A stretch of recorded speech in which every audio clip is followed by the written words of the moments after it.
Ntlo eno e ne e khurumeditswe ke kgabo ya molelo go sa le gale mo mosong. Mohiri mo phaposing e kwa morago ga ntlo o itsisitse ba ditima molelo a re tsibogo ya bona e nnile bonya. Ke kule fela batho ba screama since while nna ke dula ka mo ga di batšhila mo morago, and then ge ke itswa ka kry-a lore fire no e se start ne go le smoke fela tle le smoke,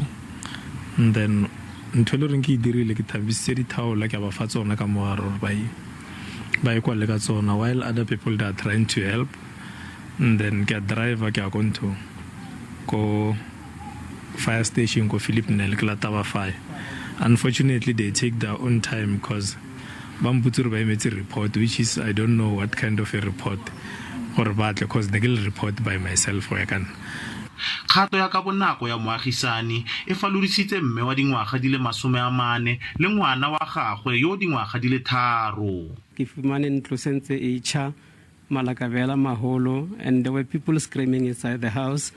So my wife came and for kharafu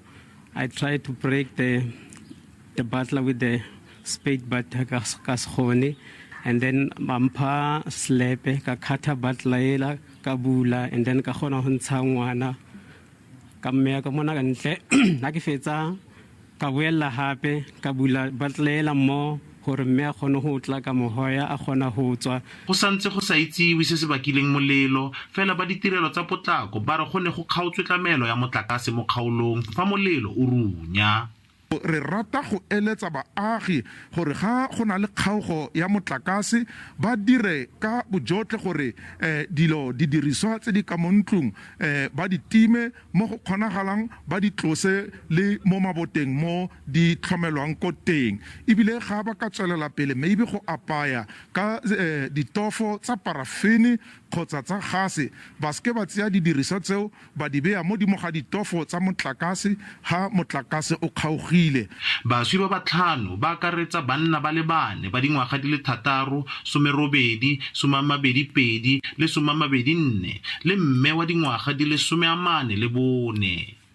Ditheo tsa tiragatso ya molao le batlhankela ba ditima molelo ba santse ba batlisisa se se bakileng molelo. Offense Stimo, SABC News, Pretoria.